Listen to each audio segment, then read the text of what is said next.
how to create custom frames in Canva. So here from the left hand side, once we have gone to the Canva website, we will select apps. Now we will search for apps here and we will search for frame maker, just like that. So click on frame maker and you want to select the first option that pops up, generate custom Canva frames easily. Now here we can use it in an existing design or we can begin in a new design. So I'll do a new design here and I'll choose custom size. I'll just write 1280 by 720 and I'll just open this up. Okay, so here's how the frame maker is going to look like. So from the side, we can create or add different points.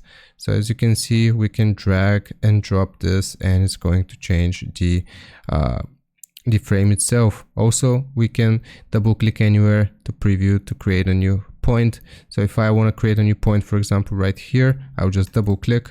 And as you can see, I just created a new point. Again, double click, I created a new point. If you want to remove a point, you click on remove point and you will see these little X's. So if I click on the X, it's going to remove the point. And now I have this shape. I'm going to click on done. And if I want to add this to my design, I will just click on add to design and that's your frame right here. I hope this helps. Leave a like and sub and I'll see you next time.